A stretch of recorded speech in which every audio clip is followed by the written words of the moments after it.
The joint session will come to order. The chair appoints as members of the committee on the part of the House to escort the President of the United States into the chamber: the gentleman from Louisiana, Mr. Scalise; the gentleman from Minnesota, Mr. Emmer; the gentlewoman from New York, Mrs. Stefanik; the gentleman from North Carolina, Mr. Hudson; the gentleman from Alabama, Mr. Palmer; the gentleman from Louisiana, Mr. Johnson; the gentlewoman from Oregon, Mrs. Chavez DeRemer; the gentlewoman from Virginia, Mrs. Kiggins; the gentleman from New York, Mr. Jeffries; the gentlewoman from Massachusetts, Ms. Clark; the gentleman from California, Mr. Aguilar; the gentleman from California, Mr. Liu; the gentlewoman from Washington, Del Bene; the gentleman from South Carolina, Mr. Clyburn; the gentleman from Colorado, Mr. Neguse; and the gentlewoman from California, Mrs. Chu.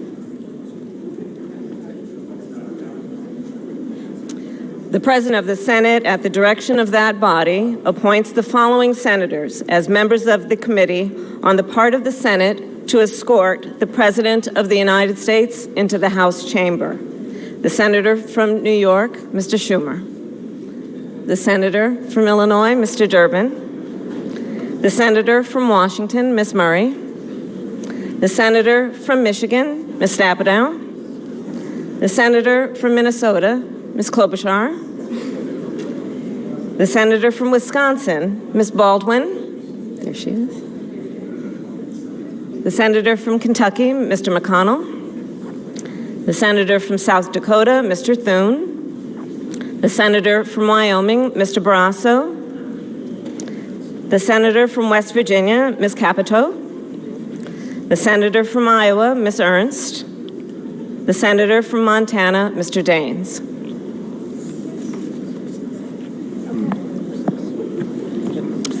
The members of the escort committee will exit the chamber through the lobby doors.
Mr. Speaker, the Dean of the Diplomatic Corps.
Speaker, the Chief Justice and Associate Justices of the Supreme Court.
Mr. Speaker, the President's Cabinet.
Speaker, the President of the United States.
Members of Congress, I have the high privilege and the distinct honor to present to you the President of the United States.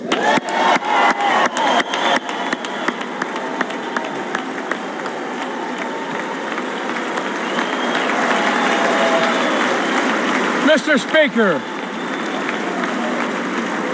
Thank you. You can smile. It's okay. Thank you, thank you, thank you.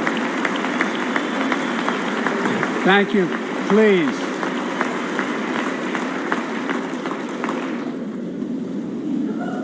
Mr. Speaker, Madam Vice President, our First Lady and Second Gentleman, good to see you guys up there. Members of Congress,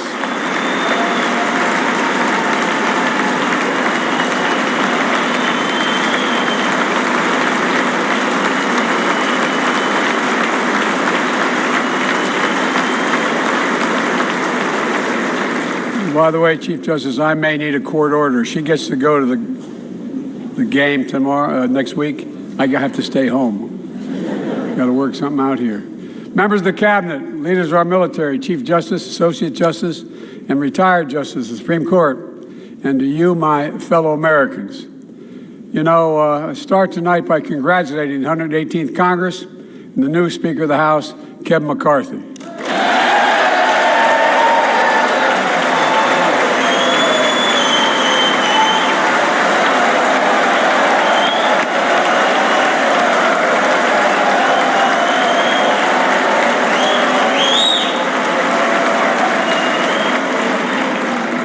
Speaker, I don't want to ruin your reputation, but I look forward to working with you.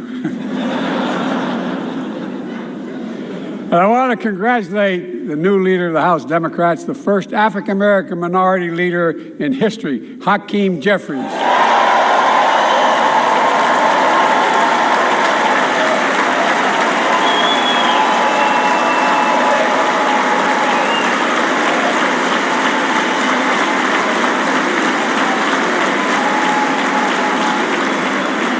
He won in spite of the fact I campaigned for him. Congratulations to the longest-serving leader in the history of the United States Senate, Mitch McConnell. Where are you, Mitch?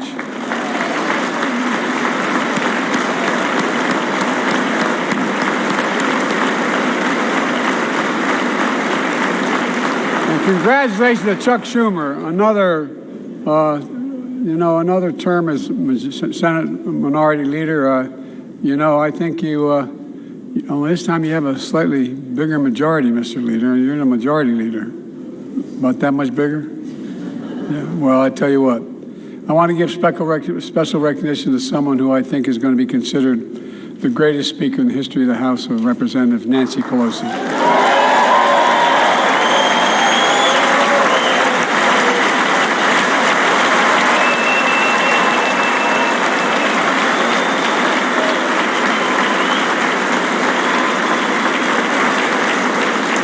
Folks, the story of America is a story of progress and resilience, of always moving forward, of never, ever giving up. It's a story unique among all nations. We're the only country that has emerged from every crisis we've ever entered stronger than we got into it.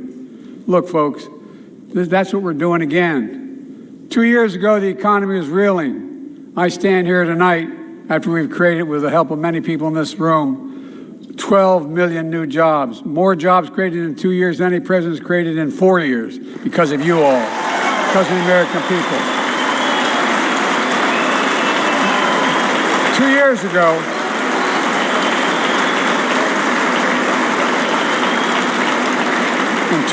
ago, COVID had shut down, our businesses were closed, our schools were robbed of so much, and today, COVID no longer controls our lives. And 2 years ago, democracy faced its greatest threats in the Civil War, and today, though bruised, our democracy remains unbowed and unbroken.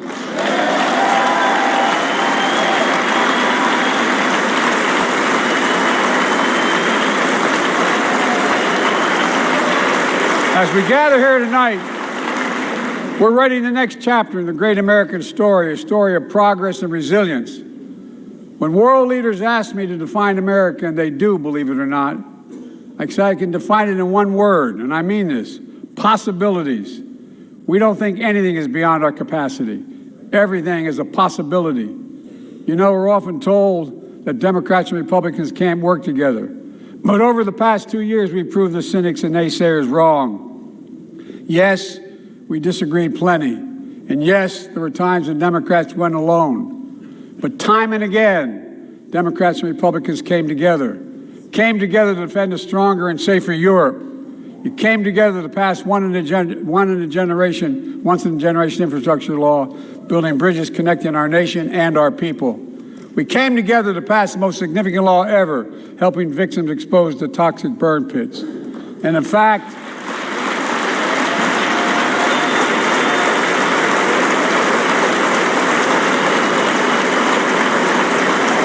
it's important. And in fact, I signed over 300 bipartisan pieces of legislation since becoming president, from reauthorizing the Violence Against Women Act, the Electoral Count Reform Act, the Respect for Marriage Act that protects the right to marry the person you love. And to my Republican friends, if we could work together the last Congress, there's no reason we can't work together and find consensus on important things in this Congress as well. I think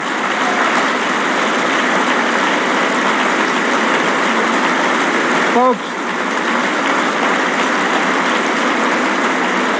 you all are as formed as I am, but I think the people sent us a clear message. Fighting for the sake of fighting, power for the sake of power, conflict for the sake of conflict gets us nowhere. That's always been my vision of our country, and I know it's many of yours. To restore the soul of this nation, to rebuild the backbone of America, America's middle class, and to unite the country. We've been sent here to finish the job, in my view. For decades, the middle class has been hollowed out in more than, and not no one administration, but for a long time. Too many good-paying manufacturing jobs moved overseas. Factories closed down. Once thriving cities and towns that many of you represent became shadows of what they used to be. And along the way, something else we lost: pride, our sense of self-worth. I ran for president to fundamentally change things, to make sure our economy works for everyone, so we can all feel that pride in what we do. To build an economy from the bottom up and the middle out, not from the top down. Because when the middle class does well, the poor have a ladder up, and the wealthy still do very well. We all do well.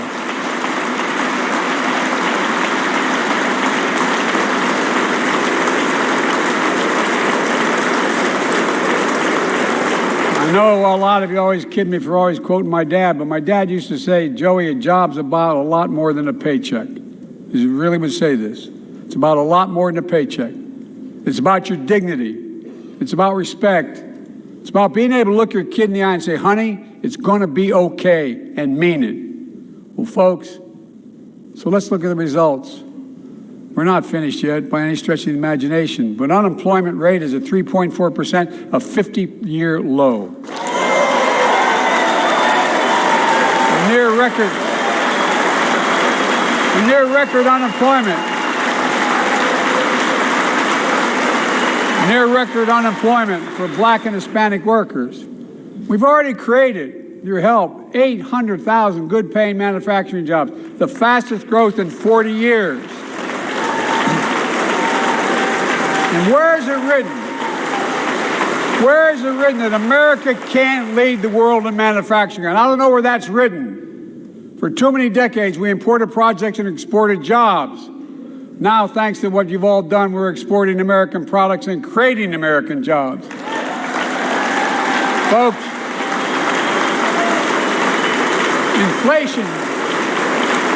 inflation has been a global problem because the pandemic disrupted our supply chains, and Putin's unfair and brutal war in Ukraine disrupted energy supplies as well as food supplies, blocking all that grain in Ukraine. But we're better positioned than any country on earth right now. But we have more to do. But here at home, inflation is coming down. Here at home, gas prices are down $1.50 from their peak. Food inflation is coming down, not fast enough, but coming down. Inflation has fallen every month for the last 6 months, while take-home pay has gone up. Additionally, over the last 2 years, a record 10 million Americans applied to start new businesses. 10 million. And by the way, every time someone starts a small business is an act of hope. And Madam Vice President, I want to thank you for leading that effort to ensure that small businesses have access to capital and the historic laws we enacted that are going to just come into being.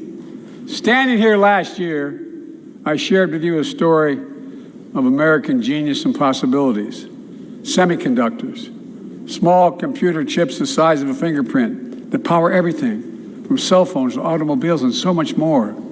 These chips were invented in America. Let's get that straight. They were invented in America. We used to make 40% of the world's chips. In the last several decades, we lost our edge. We're down to only producing 10%. We all saw what happened during the pandemic when chip factories shut down overseas.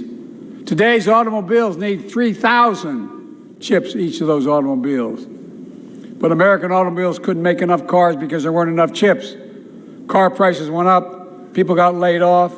So did everything from refrigerators to cell phones. We can never let that happen again. That's why we came together to pass the Bipartisan Chips and Science Act.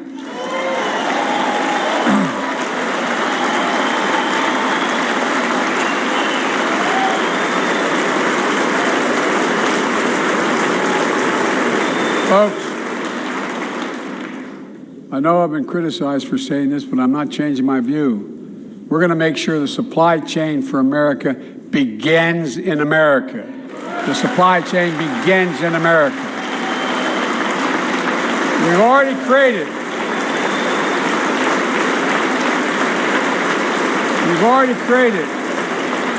800,000 new manufacturing jobs without this law, before the law kicks in.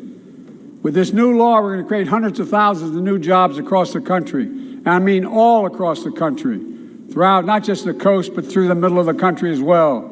That's going to come from companies that have announced more than $300 billion in investment in American manufacturing over the next few years.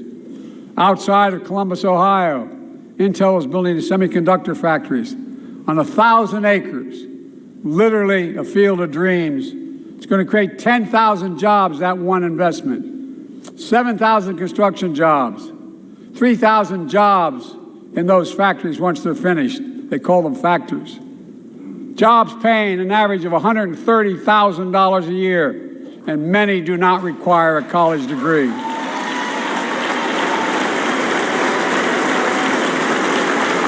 Jobs.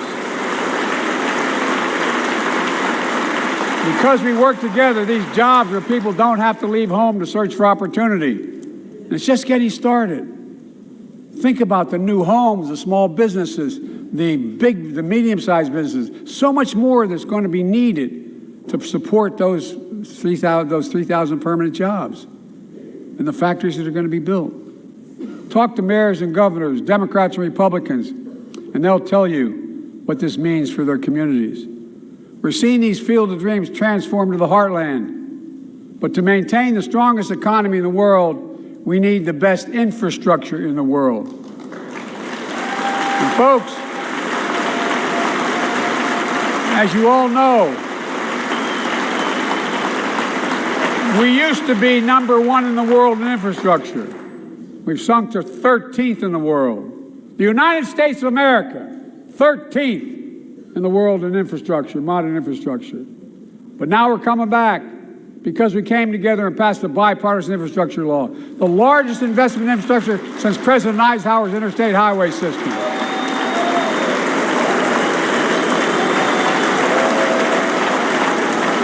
And folks,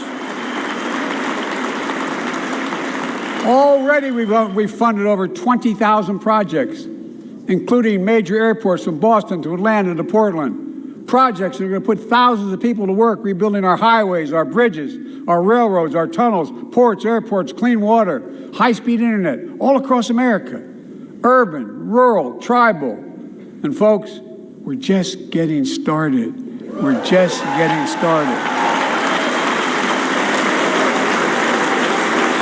And I mean this sincerely. I want to thank my Republican friends who voted for the law, and my Republican friends who voted against it as well. But I still get asked to fund the projects in those districts as well. But don't worry.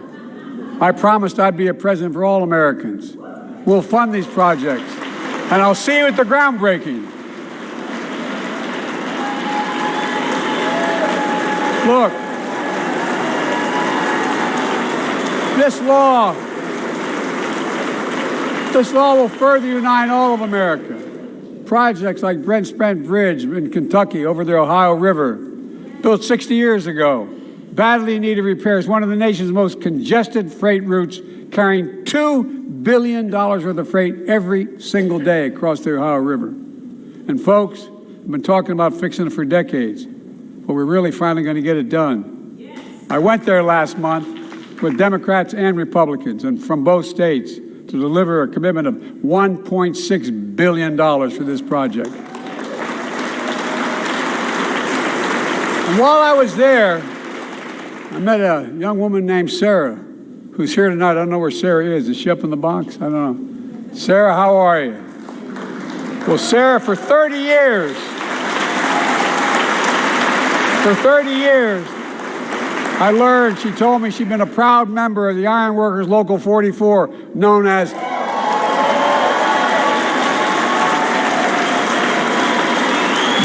the Cowboys in the Sky. The folks who built Cincinnati's skyline. Sarah said she can't wait to be 10 stories above the Ohio River building that new bridge. God bless her. That's pride. And that's what we're also building. We're building back pride. Look, we're also replacing poisonous lead pipes that go into 10 million homes in America, 400,000 school and child care centers. So every child in America can drink the water instead of having permanent damage to their brain. Look, we're making sure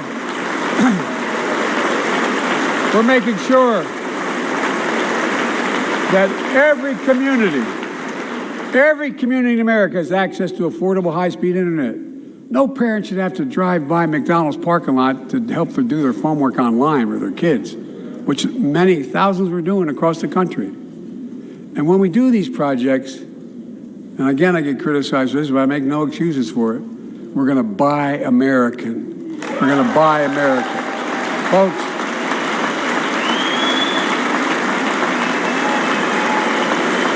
and it's totally consistent with international trade rules. Buy America has been the law since 1933, but for too long, past administrations, Democrat and Republican, have fought to get around it. Not anymore. Tonight, I'm announcing new standards that require all construction materials used in federal infrastructure projects to be made in America. Made in America. I mean it. Lumber, glass, drywall, fiber optic cable. And on my watch, American roads, bridges, and American highways are going to be made with American products as well. Folks, my economic plan is about investing in places and people that have been forgotten. So many of you listening to me tonight, I know you feel it. So many of you felt like you've just simply been forgotten. Amid the economic upheaval of the past 4 decades, too many people have been left behind and treated like they're invisible. Maybe that's you watching from home. Remember the jobs that went away. You remember them, don't you? The folks at home remember them. You wonder whether the path even exists anymore for your children to get ahead without having to move away. Well, that's why I get that. That's why we're building an economy where no one's left behind. Jobs are coming back. Pride is coming back. Because choices we made in the last several years. You know, this is, in my view, a blue-collar blueprint to rebuild America and make a real difference in your lives at home. For example, too many of you lay in bed at night like my dad did, staring at the ceiling, wondering what in God's name happens if your spouse gets cancer, or your child gets deadly ill, or something happens to you. What are you going to have? You get money to pay for those medical bills? Or you're going to have to sell the house or try to get a second mortgage on it. I get it. I get it. With the Inflation Reduction Act that I signed into law, we're taking on powerful interests to bring health care costs down so you can sleep better at night with more security. You know, we pay more for prescription drugs than any nation in the world. Let me say it again. We pay more for prescription drugs than any major nation on earth. For example, 1 in 10 Americans has diabetes. Many of you in this chamber do, and in the audience. But every day, millions need insulin to control their diabetes so they can literally stay alive. Insulin's been around for over 100 years. The guy who invented it didn't even patent it because he wanted it to be available for everyone. It cost the drug companies roughly $10 a vial to make that insulin. Packaging it all, you may get up to $13. But Big Pharma has been unfairly charging people hundreds of dollars, $400 to $500 a month, making record profits. Not anymore. Not anymore.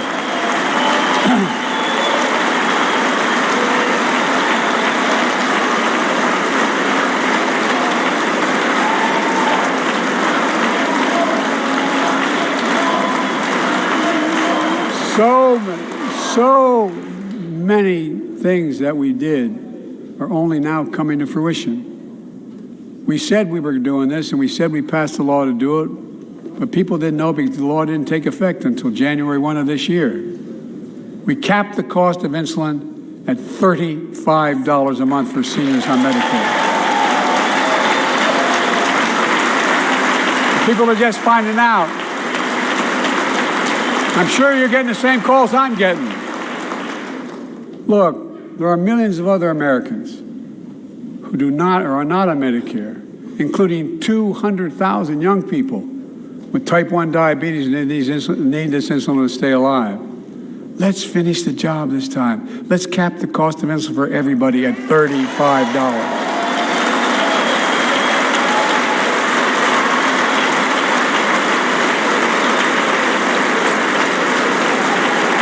Folks, the Big Pharma is still going to do very well, I promise you all. I promise you they're going to do very well. This law also caps and won't even go into effect until 2025.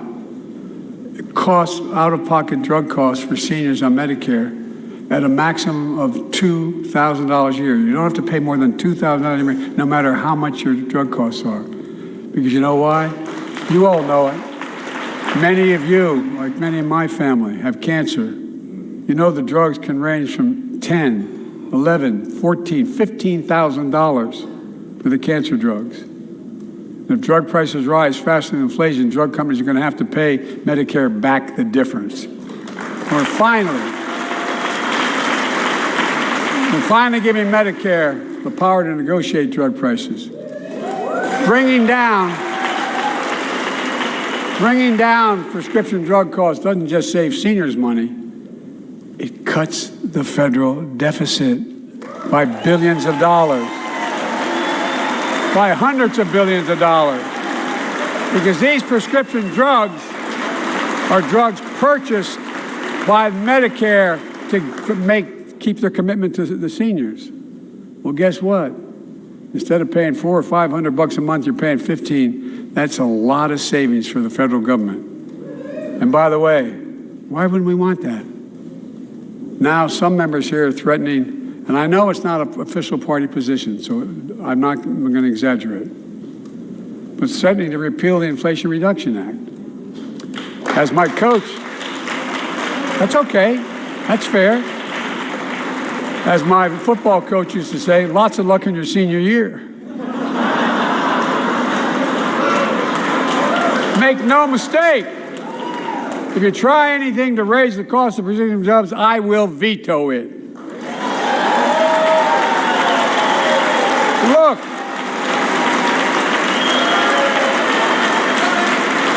pleased to say that more Americans have health insurance now than ever in history. A record 16 million people are enrolled in the Affordable Care Act. And thanks to the law I signed last year, millions are saving $800 a year on their premiums. And by the way, that law was written and the benefit expires in 2025. So my plea to some of you, at least in this audience, let's finish the job and make these savings permanent. Expand coverage of Medicaid.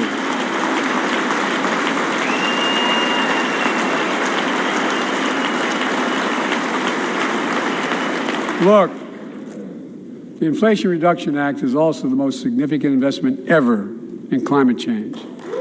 Ever.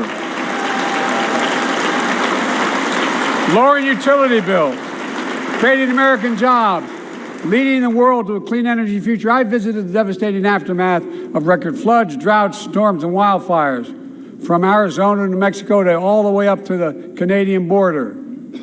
More timber has been burned, that I've observed from helicopters, than the entire state of Missouri. And we don't have global warming? Not a problem. In addition to emergency recovery, from Puerto Rico to Florida to Idaho, we're rebuilding for the long term. New electric grids that are able to weather major storms and not prevent those forest fires. Roads and water systems withstand the next big flood. Clean energy to cut pollution and create jobs in communities often left behind.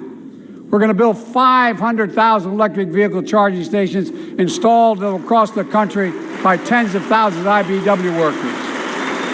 And we're helping families save more than $1,000 a year with tax credits to purchase electric vehicles and efficient appliances, energy-efficient appliances. Historic conservation efforts to be responsible stewards of our land. Let's face reality. The climate crisis doesn't care if you're in a red or blue state. It's an existential threat. We have an obligation, not to ourselves, but to our children and grandchildren to confront it. I'm proud of how America at last is stepping up to the challenge. We're still going to need oil and gas for a while. But guess what? No, we do. But there's so much more to do. We got to finish the job. And we pay for these investments in our future by finally making the wealthiest and biggest corporations begin to pay their fair share. Just begin.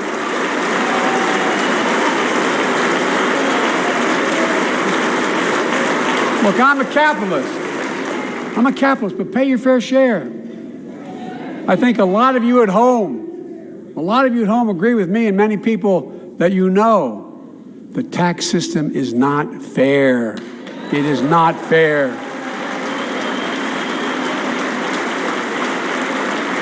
Look, the idea that in 2020, 55 of the largest corporations in America, the Fortune 500, made $40 billion in profits and paid zero in federal taxes? Zero? Folks, it's simply not fair. But now, because of the law I signed, billion-dollar companies have to pay a minimum of 15%. God love them. 15%. That's less than a nurse pays.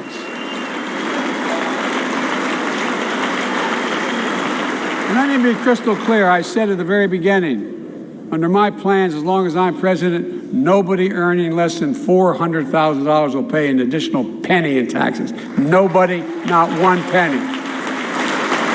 But let's finish the job. There's more to do. We have to reward work, not just wealth. Pass my proposal for the billionaire minimum tax. You know, there's 1,000 billionaires in America. It's up from about 600 in the beginning of the term. But no billionaire should be paying a lower tax rate than a school teacher or firefighter. No, I mean it. Think about it.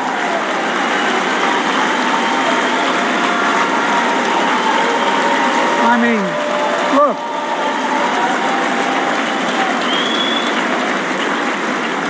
I know you aren't enthusiastic about that, but think about it. Think about it.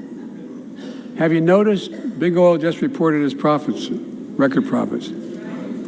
Last year, they made $200 billion in the midst of a global energy crisis. I think it's outrageous. Why? They invested too little of that profit to increase domestic production. And when I talk to a couple of them, they say, we're afraid you're going to shut down all the oil wells and all the oil refineries anyway, so why should we invest in them? I said, we're going to need oil for at least another decade, and that's going to exceed and beyond that. We're going to need it. Production. If they had, in fact, invested in the production to keep gas prices down, instead, they used the record profits to buy back their own stock, rewarding the CEOs and shareholders. Corporations ought to do the right thing. That's why I propose we quadruple the tax on corporate stock buybacks and encourage long-term investments. They'll still make considerable profit. Let's finish the job and close the loopholes that allow very wealthy to avoid paying their taxes. Instead of cutting the number of audits for wealthy taxpayers, I just signed a law to reduce the deficit by $114 billion by cracking down on wealthy tax cheats. That's being fiscally responsible. In the last 2 years, my administration has cut the deficit by more than $1.7 trillion, the largest deficit reduction in American history. Under the previous administration, the American deficit went up 4 years in a row. Because those record deficits, no president added more to the national debt in any 4 years than my predecessor. Nearly 25% of the entire national debt that took over 200 years to accumulate was added by just one administration alone, the last one. They're the facts. Check it out. Check it out. How did Congress respond to that debt? They did the right thing. They lifted the debt ceiling 3 times without preconditions or crisis. They paid American bills to prevent an economic disaster to the country. So tonight I'm asking the Congress to follow suit. Let's commit here tonight to the full faith and credit of the United States of America will never, ever be questioned. Some of my Republican friends want to take the economy hostage. I get it, unless I agree to their economic plans. All of you at home should know what those plans are. Instead of making the wealthy pay their fair share, some Republicans want Medicare and Social Security to sunset. I'm not saying it's a majority. Let me give you, anybody who doubts it, contact my office. I'll give you a copy of the proposal. That means Congress doesn't vote. Well, I'm glad to see you. No, I tell you, I enjoy conversion. You know, it means if Congress doesn't keep the programs the way they are, they'd go away. Other Republicans say, I'm not saying it's a majority of you. I don't even think it's even a significant, but it's being proposed by individuals. I'm not politely not naming them, but it's being proposed by some of you. Look, folks, the idea is that we're not going to be moved into being threatened to default on the debt if we don't respond. Folks,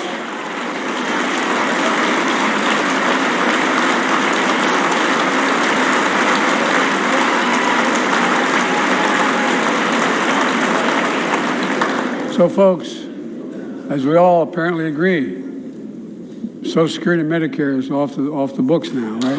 They're not to be started? All right. We're ready. We got unanimity.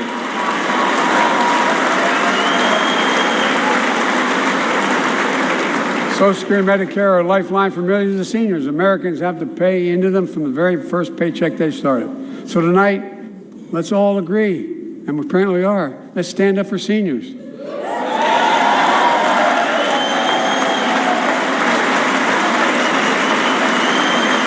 Stand up and show them. We'll not cut Social Security. We will not cut Medicare. Those benefits belong to the American people. They earned it. And if anyone tries to cut Social Security, which apparently no one's going to do, and if anyone tries to cut Medicare, I'll stop them. I'll veto it. And look, I'm not going to allow them to be taken away. Not today, not tomorrow, not ever. But apparently it's not going to be a problem. Next month, when I offer my fiscal plan, I ask my Republican friends to lay down their plan as well. I really mean it. Let's sit down together and discuss our mutual plans together. Let's do that.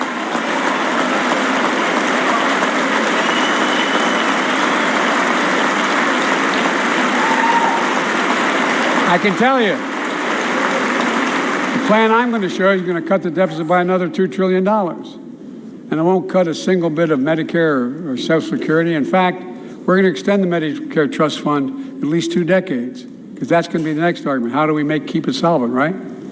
Well, we'll not raise tax on anyone making under 400 grand, but we'll pay for it the way we talked about tonight, by making sure that the wealthy and big corporations pay their fair share. Look. Here's the deal. They aren't just taking advantage of the tax code. They're taking advantage of you, the American consumer. Here's my message to all of you out there. I have your back. We're already preventing Americans from receiving surprise medical bills, stopping $1 billion surprise bills per month so far.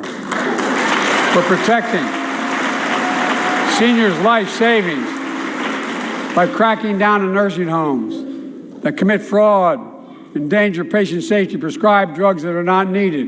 Millions of Americans can now save thousands of dollars because they can finally get a hearing aid over the counter without a prescription. Look, capitalism without competition is not capitalism. It's extortion. It's exploitation. Last year, I cracked down with the help of many of you on foreign shipping companies that were making you pay higher prices for every good coming into the country. I signed a bipartisan bill that cut shipping costs by 90%, helping American farmers, businessmen, and consumers. Let's finish the job. Pass the bipartisan legislation to strengthen antitrust enforcement and prevent big online platforms from giving their own products an unfair advantage.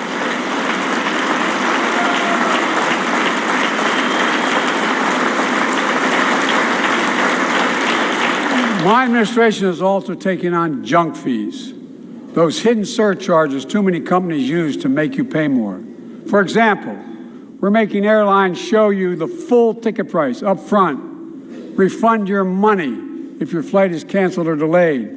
We've reduced exorbitant bank overdrafts by saving consumers more than $1 billion a year.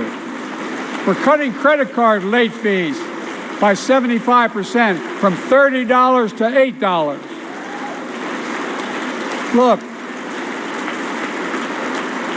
junk fees may not matter to the very wealthy, but they matter to most other folks in homes like the one I grew up in, like many of you did. They add up to hundreds of dollars a month. They make it harder for you to pay your bills or afford that family trip. I know how unfair it feels when a company overcharges you and gets away with it.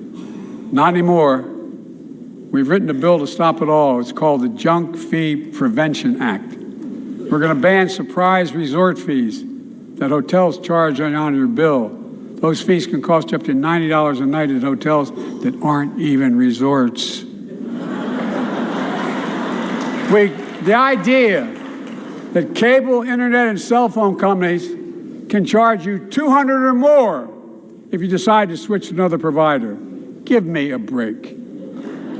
We can stop service fees on tickets to concerts and sporting events and make companies disclose all the fees up front. And we'll prohibit airlines from charging $50 round trip for a family just to be able to sit together. Baggage fees are bad enough.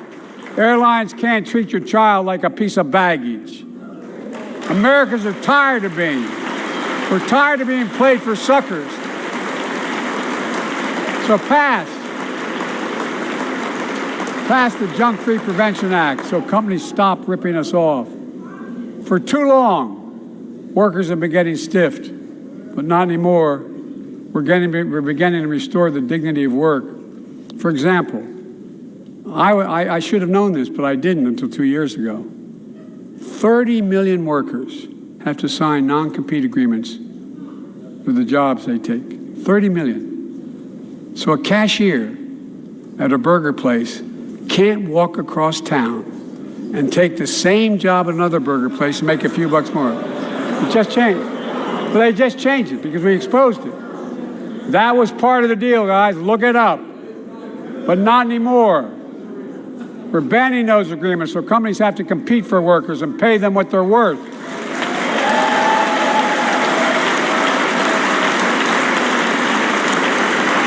And I must tell you, this is bound to get a response from my friends on my left but the right. I'm so sick and tired of companies breaking the law by preventing workers from organizing. Pass the PRO Act, because business have a right, workers have a right to form a union.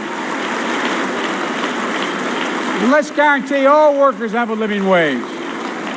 Let's make sure working parents can afford to raise a family with sick days, paid family medical leave, affordable child care. That's going to enable millions of more people to go and stay at work. And let's restore the full child tax credit, which gave tens of millions of parents some breathing room and cut child poverty in half to the lowest level in history. And by the way, when we do all these things, we increase productivity, we increase economic growth. So let's finish the job and get more families access to affordable, quality housing. Let's get seniors who want to stay in their homes the care they need to do so. Let's give more breathing room to millions of family caregivers looking after their loved ones. Pass my plan so we get seniors and people with disabilities the home care and services they need. And support the workers who are doing God's work. These plans are fully paid for and we can afford to do them. Restoring the dignity of work means making education an affordable ticket to the middle class. You know, when we made public education, 12 years of it, universal in the last century, we made the best educated, best paid, we became the best educated, best paid nation in the world. But the rest of the world's caught up. It's caught up. Jill, my wife, who teaches full time, has an expression. I hope I get it right, kid. Any nation that out-educates us is going to out-compete us. Any nation that out-educates is going to out-compete us. Folks, we all know 12 years of education is not enough to win the economic competition of the 21st century. We want to have the best educated workforce. Let's finish the job by providing access to preschool for 3 and 4 years old. Studies show that children who go to preschool are nearly 50% more likely to finish high school and go on to earn a 2 or 4 year degree, no matter their background they came from. Let's give public school teachers a raise.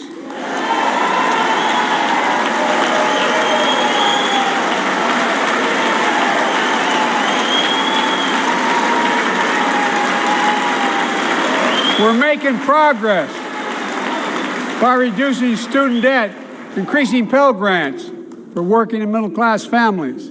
Let's finish the job and connect students to career opportunities starting in high school. Provide access to 2 years of community college, the best career training in America, in addition to being a pathway to a 4-year degree. Let's offer every American a path to a good career, whether they go to college or not. And folks, in the midst of the COVID crisis, when schools were closed and we were shutting down everything, let's recognize how far we came in the fight against the pandemic itself. While the virus is not gone, thanks to the resilience of the American people and the ingenuity of medicine, we've broken the COVID grip on us. COVID deaths are down by 90%. We've saved millions of lives and opened up our country. We opened our country back up. And soon we'll end the public health emergency. But that's called a public health emergency. But we'll remember the toll and pain that's never going to go away. More than 1 million Americans lost their lives to COVID. 1 million. Families grieving. children orphaned, empty chairs at the dining room table constantly reminding you that she used to sit there. Remembering them, we remain vigilant. We still need to monitor dozens of variants and support new vaccines and treatments. So Congress needs to fund these efforts and keep America safe. And as we emerge from this crisis stronger, we're also got to double down on prosecuting criminals who stole relief money meant to keep workers and small businesses afloat.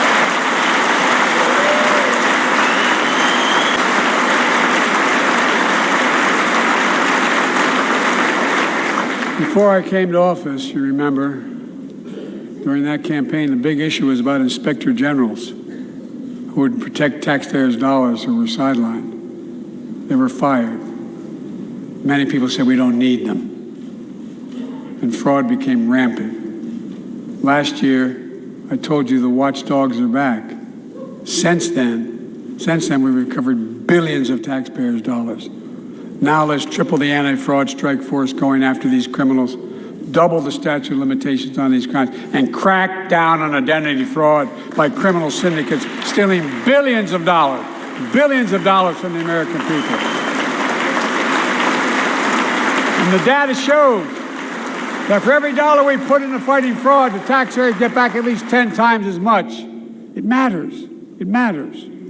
Look, COVID left its scars, like the spike in violent crime in 2020, the first year of the pandemic. We have an obligation to make sure all people are safe. Public safety depends on public trust, as all of us know. But too often that trust is violated. Joining us tonight are the parents of Tyree Nichols. Welcome.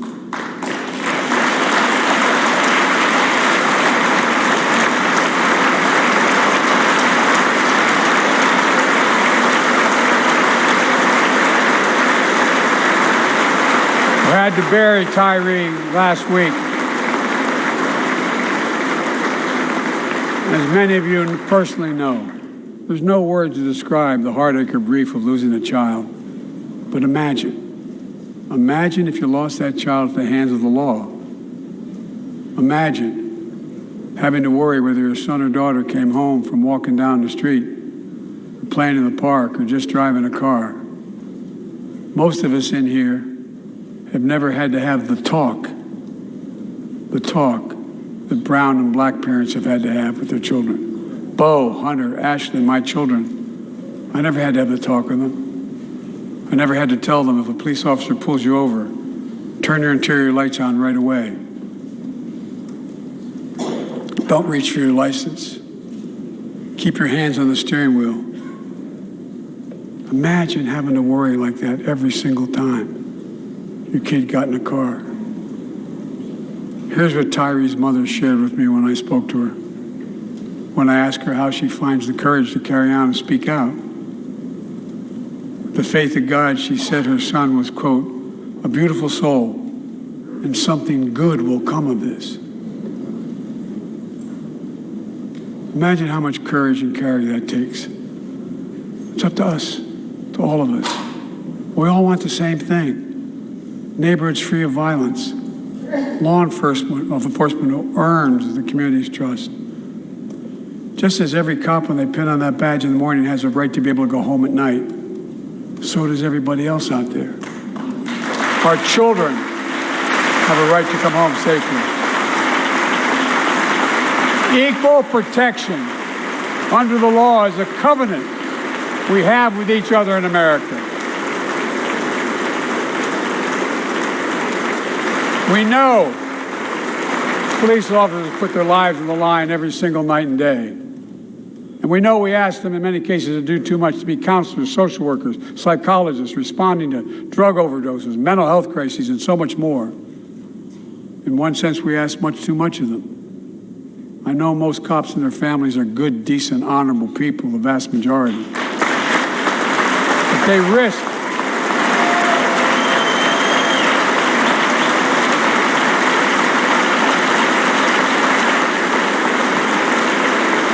risk their lives every time they put that shield on.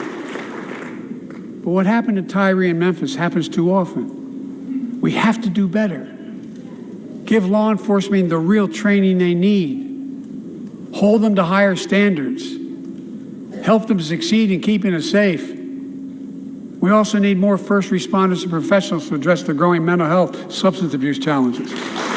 More resources to reduce violent crime and gun crime. More community intervention programs. More investment in housing, education, and job training.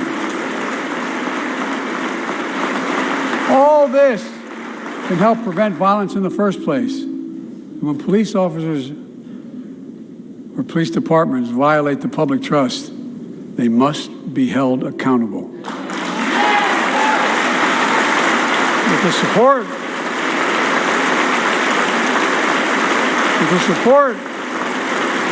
of the families of victims, civil rights groups, and law enforcement, I signed an executive order for all federal officers banning chokeholds, restricting no-knock warrants, and other key elements of the George Floyd Act. Let's commit ourselves to make the words of Tyler's mom true. Something good must come from this. Something good. And all of us,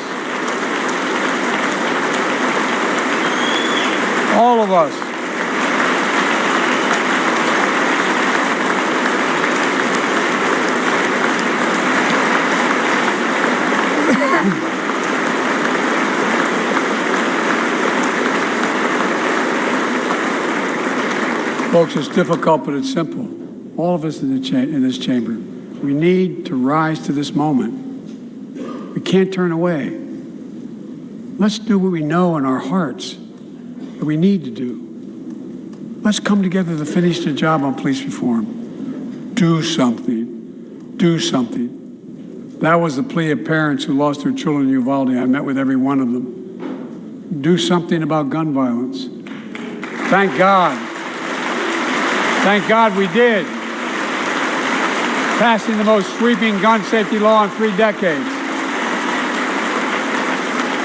That includes things like that the majority of responsible gun owners already support. Enhanced background checks for 18 to 21 years old. Red flag laws, keeping guns out of the hands of people who are a danger to themselves and others. But we know our work is not done. Joining us tonight is Brandon Say, a 26-year-old hero. Brandon put his college dreams on hold to be at his mom's side. His mom's side when she was dying from cancer. And Brandon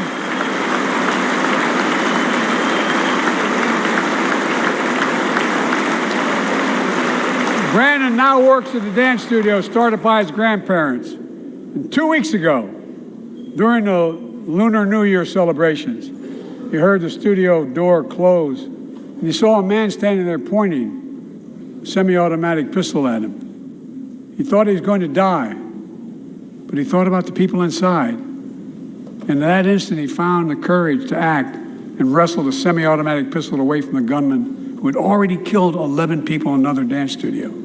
11. He saved lives. It's time we do the same. Ban assault weapons now. Ban them now. Once and for all.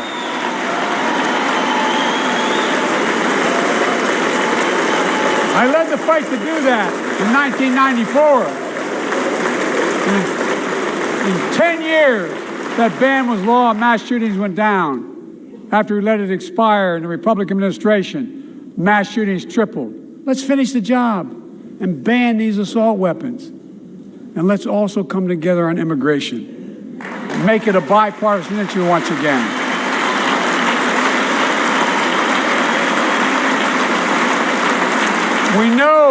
We now have a record number of personnel working to secure the border, arresting 8,000 human smugglers, seizing over 23,000 pounds of fentanyl in just the last several months. We've launched a new border plan last month. Unlawful migration from Cuba, Haiti, Nicaragua, and Venezuela has come down 97% as a consequence of that. But American border problems won't be fixed until Congress acts. if we don't pass my comprehensive immigration reform, at least pass my plan to provide the equipment and officers to secure the border.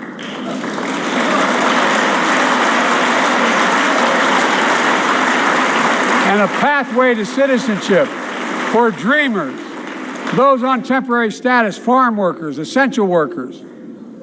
Here in the People's House, it's our duty to protect all the people's rights and freedoms. Congress must restore the right and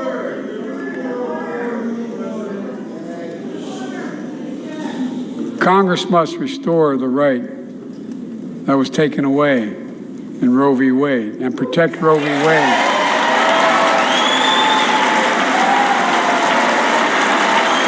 Give every woman a constitutional right. The Vice President and I are doing everything to protect access to reproductive health care and safeguard patient safety. But already more than a dozen states are enforcing extreme abortion bans. Make no mistake about it. If Congress passes a national ban, I will veto it. But let's also pass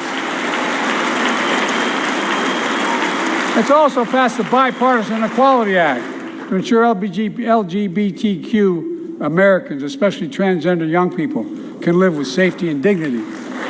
Our strength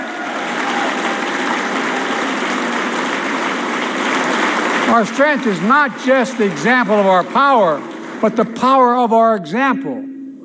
Let's remember the world's watching. I spoke in this chamber 1 year ago, just days after Vladimir Putin unleashed his brutal attack against Ukraine. A murderous assault, evoking images of death and destruction Europe suffered in World War II. Putin's invasion has been a test for the ages, a test for America, a test for the world. Would we stand for the most basic of principles? Would we stand for sovereignty? Would we stand for the right of people to live free of tyranny? Would we stand for the defense of democracy? For such defense matters to us because it keeps peace and prevents open season on would-be aggressors and threatens our prosperity. 1 year later, we know the answer. Yes, we would, and we did. We did. And together, we did what America always does at our best. We led. We united NATO. We built a global coalition. We stood against Putin's aggression. We stood with the Ukrainian people. Tonight, we're once again joined by Ukrainian's ambassador to the United States. She represents not just her nation, but the courage of her people. Our ambassador is here, united. We're united in our support of your country. Will you stand so we can all take a look at you? Thank you.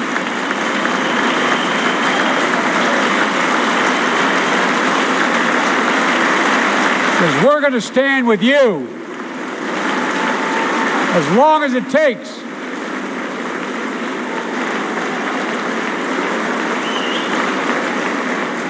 Our nation is working for more freedom, more dignity, more peace, not just in Europe, but everywhere. Before I came to office, the story was about how the People's Republic of China was increasing its power and America was failing in the world. Not anymore. We made clear, and I made clear in my personal conversations, which have been many, with President Xi, that we seek competition, not conflict.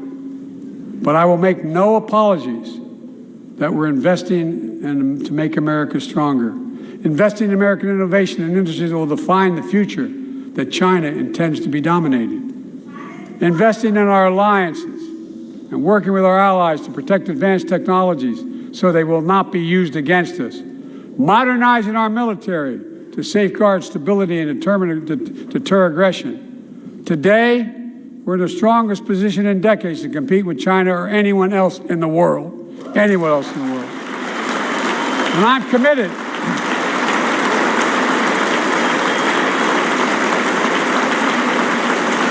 I'm committed to work with China where we can advance American interests and benefit the world. But make no mistake about it. As we made clear last week, if China threatens our sovereignty, we will act to protect our country, and we did.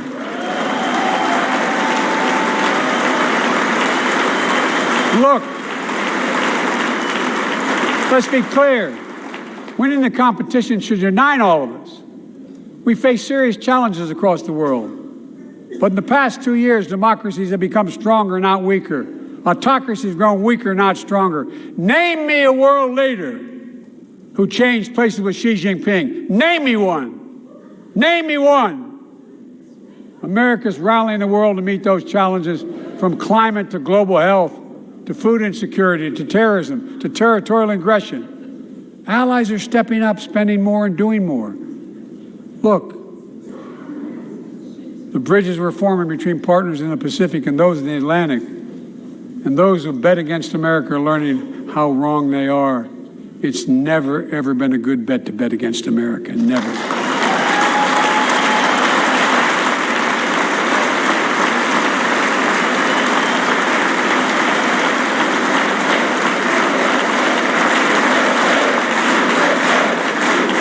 Well, when I came to office, most assured that bipartisanship assumed was impossible, but never believed it. That's why a year ago I offered a unity agenda to the nation as I stood here. We made real progress together. We passed a law making it easy for doctors to prescribe effective treatments for opioid addiction. We passed the gun safety law, making historic investments in mental health. We launched the ARPA-H drive for breakthrough in the fights against cancer, Alzheimer's, and diabetes, and so much more. We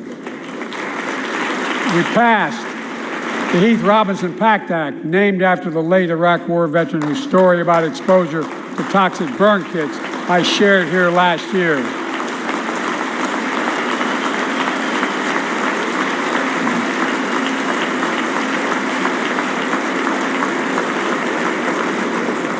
I understand something about those burn pits, but there's so much more to do. We can do it together. Joining us tonight is a father named Doug from Newton, New Hampshire. He wrote Jill, my wife, a letter, and me as well, about his courageous daughter, Courtney. A contagious laugh, his sister's best friend, her sister's best friend. He shared a story all too familiar to millions of Americans and many of you in the audience. Courtney discovered pills in high school. It spiraled into addiction and eventually death from a fentanyl overdose. She was just 20 years old.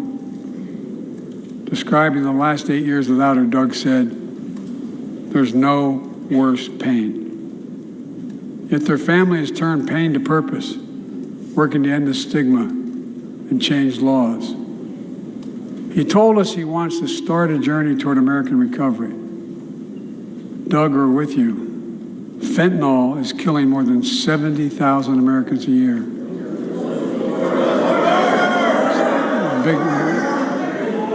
You got it.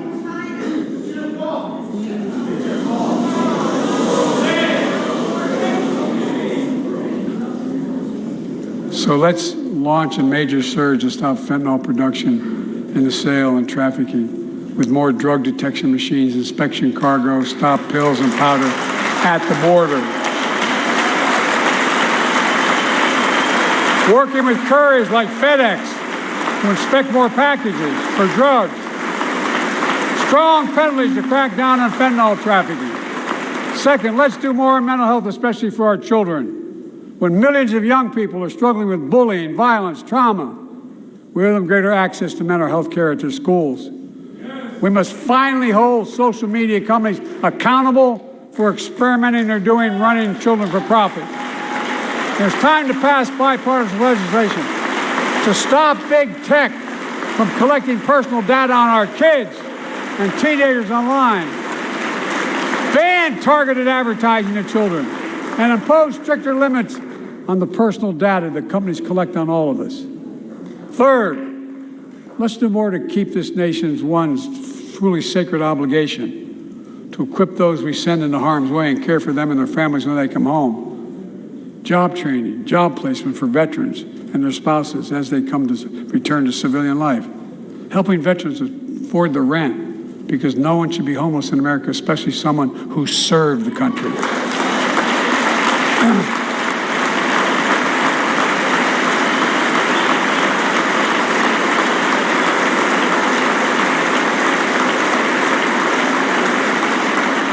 Dennis McDonough is here of the VA. We had a first real discussion when I asked him to take the job. I'm glad he did. We were losing up to 25 veterans a day on suicide. Now we're losing 17 a day to the silent scourge of suicide. 17 veterans a day are committing suicide. More than all the people being killed in the wars. Folks, VA is doing everything it can, including expanding mental health screening, proven programs that recruits veterans to help other veterans understand what they're going through, get them the help they need. We got to do more. And fourth, last year, Jill and I reignited the cancer moonshot that I was able to start with President Obama asked me to lead our administration on this issue. Our goal is to cut the cancer death rates at least by 50% in the next 25 years. Turn more cancers from death sentences to treatable diseases. Provide more support for patients and their families. It's personal to so many of us in this audience. Joining us are Morris and Candice, an Irishman and the daughter of immigrants from Panama. They met and fell in love in New York City and got married in the same chapel Jill and I got married in New York City. Kindred spirits. He wrote us a letter about his little daughter, Ava, and I saw her just before I came over. She was just a year old when she was diagnosed with rare kidney disease, cancer. After 26 blood transfusions, 11 rounds of radiation, 8 rounds of chemo, 1 kidney removed, giving a 5% survival rate. He wrote how in the darkest moments he thought, if she goes, I can't stay. Many of you have been through that as well. Jill and I understand that like so many of you. And he read Jill's book describing our family's cancer journey and how we tried to steal moments of joy where we could with Bo. For them, that glimmer of joy was the half smile of their baby girl. It meant everything to them. They never gave up hope. Little Ava never gave up hope.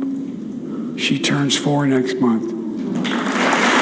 They just found out Ava's beating the odds, is on her way to being cured of cancer. And she's watching from the White House tonight if she's not asleep already. For the lives we can save.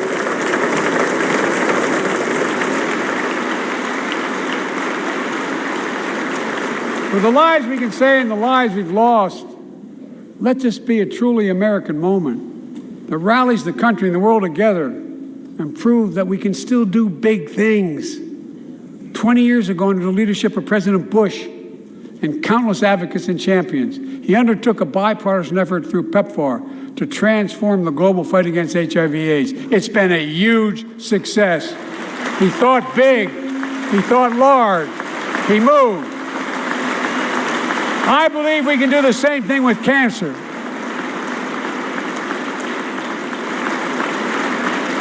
Let's end cancer as we know it. Cure some cancers once and for all. Folks, there's one reason why we've been able to do all of these things. Our democracy itself. It's the most fundamental thing of all. With democracy, everything's possible. Without it, nothing is. For the last few years, our democracy has been threatened and attacked, put at risk, put to the test in this very room on January the 6th. And then just a few months ago, an unhinged big lie assailed and unleashed a political violence, the home of the then Speaker of the House of Representatives, using the very same language the insurrectionists used as they stalked these halls and chanted on January 6th. Here tonight in this chamber is a man who bears the scars of that brutal attack, but is as tough and as strong, as resilient as they get. My friend Paul Pelosi. Paul, stand up.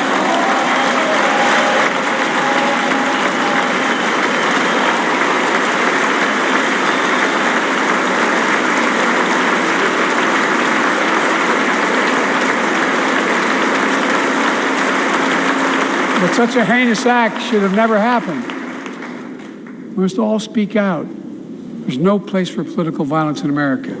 We have to protect the right to vote, not suppress that fundamental right. Honor the results of our elections, not subvert the will of the people. We have to uphold the rule of law and restore trust in our institutions of democracy. And we must give hate and extremism in any form no safe harbor.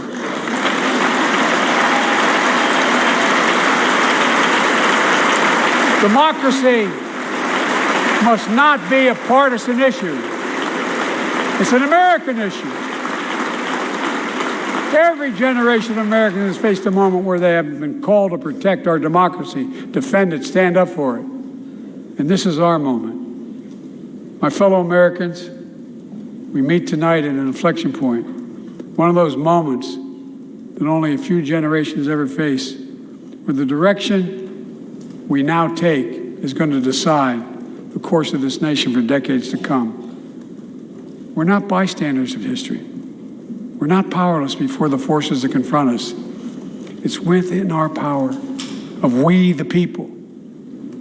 We're facing the test of our time. We have to be the nation we've always been at our best, optimistic, hopeful, forward-looking, a nation that embraces light over dark, hope over fear, unity over division, stability over chaos.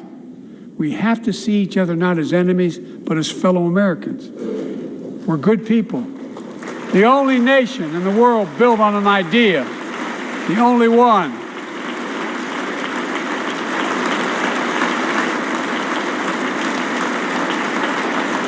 Other nations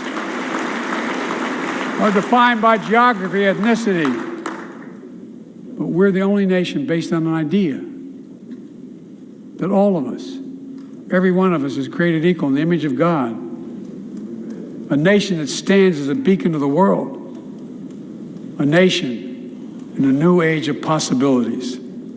So I've come to fulfill my constitutional obligation to report in the State of the Union. And here's my report.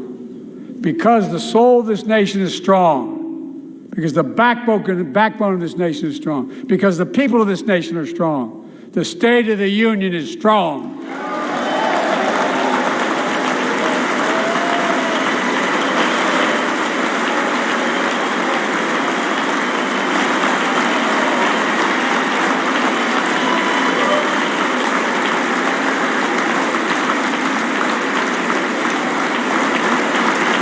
I'm not new to this place.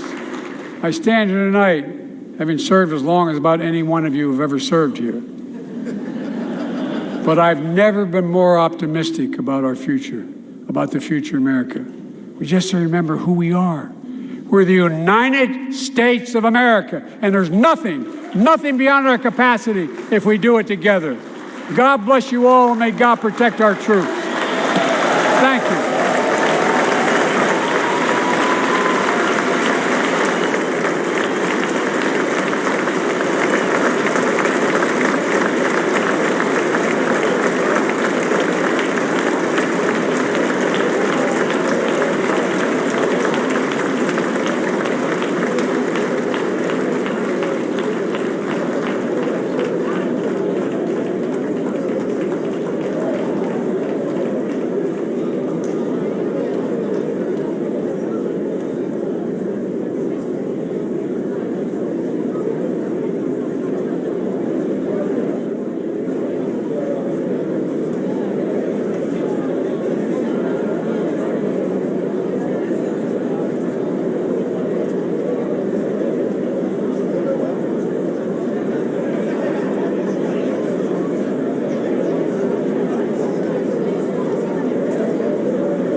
Chair declares the joint session of the two houses now resolved. The House will come to order. For what purpose does the gentleman from Louisiana seek recognition? Mr. Speaker, I move that the message of the President be referred to the Committee of the Whole House on the State of the Union and ordered printed. Without objection, does the gentleman from Louisiana have a motion? I move that the House do now adjourn, Mr. Speaker. The question on the motion to adjourn, those in favor say aye. Those opposed say no. The ayes have it. The motion is agreed to. According to the House, stands adjourned until 10 a.m. tomorrow for morning hour debate.